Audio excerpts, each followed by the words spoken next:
राजकुमार उर्फ आला राय और ये राघोपुर वैशाली के रहने वाले इनको गोली मारी गई थी। उसके उपरांत इनको इलाज के लिए ले जाया गया और इलाज के क्रम में इनकी मृत्यु हो गई है। नमस्कार, आप लाइव बिहार देख रहे हैं। मैं हूं राजमोहन तिवारी। देखिए, बीते बुधवार की रात राजधानी पटना से बड़ी खबर निकलकर सामने आई है, जहां पर एक आरजेडी नेता को अपराधियों ने गोलियों से भून दिया। नाम उनका राजकुमार राय उर्फ आला राय बताया गया है और बीच सड़क पर दौड़ा कर अपराधियों ने उन्हें गोली मारी और पीएमसीएच में जब उन्हें भर्ती कराया गया तो वहां पर उन्हें मृत घोषित कर दिया गया है।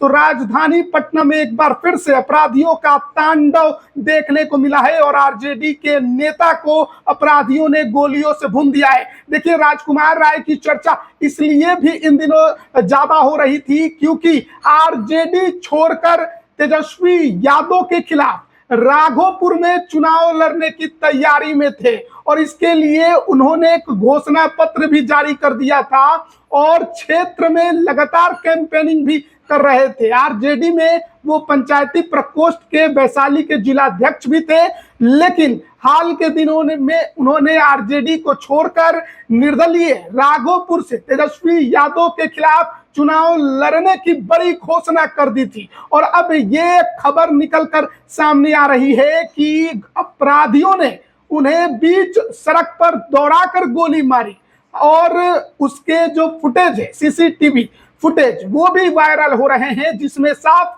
दिखाई दे रहा है कि किस प्रकार से अपराधी उन्हें दौड़ाकर गोली मार रहे हैं। और इस संबंध में जो पूर्वी पटना के एसपी हैं परिचय कुमार, उन्होंने बड़ी जानकारी बीती रात दी है। पहले आप सुनिए कि वो क्या कुछ कह रहे हैं। अभी कुछ टाइम पहले यहाँ पे राजेंद्र नगर टर्मिनल के सामने गली नंबर 17 में एक घटना हुई है, जहाँ पे एक व्यक्ति जिनका नाम बताया जा रहा है राजकुमार उर्फ आला राय और ये राघोपुर वैशाली के रहने वाले इनको गोली मारी गई थी।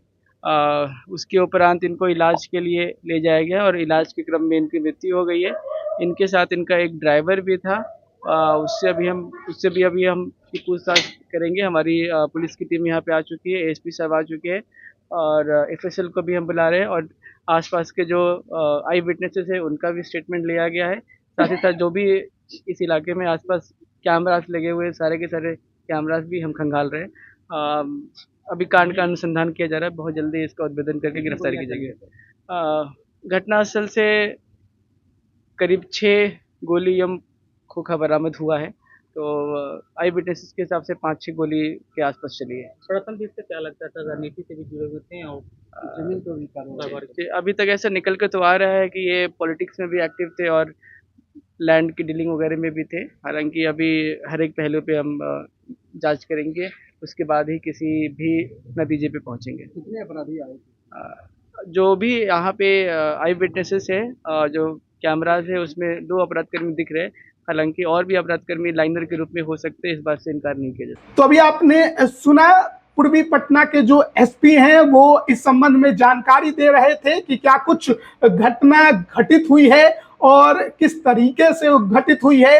आपको बताएं कि जब अपराधियों ने राजकुमार राय उर्फ आला राय को गोली मारी तो वो भागकर एक होटल में घुसे, उसके बाहर भी अपराधियों ने फायरिंग की और उसके बाद वो वहां से फुर हो गए। बाद में वहां पर कुछ जो मौजूद लोग थे उन्हें तुरंत पीएमसीएच लेकर गए, लेकिन वहां पर पहुंचने में देर हो गई और राजकुमार राय उर्फ आला राय को मृत घोषित डॉक्टरों ने कर दिया।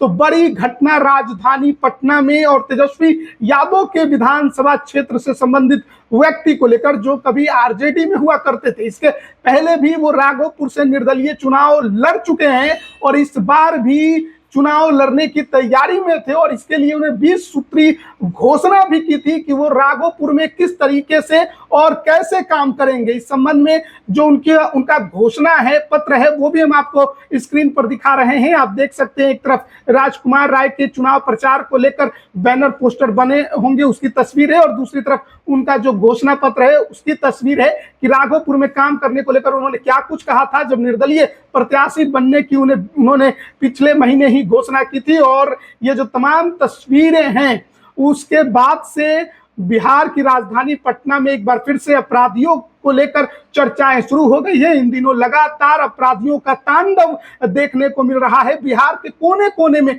देखने को मिल रहा है और राजधानी पटना भी सुरक्षित नहीं है। इसके पहले उद्योगपति पर हमला हुआ और अब एक आरजेडी के पूर्व नेता पर अपराधियों ने गोली बरसाई, जिस वजह से उनकी जान चली गई। आप इस पर क्या राय रखते हैं, कमेंट करके जरूर बताइएगा। आप सभी का बहुत बहुत धन्यवाद।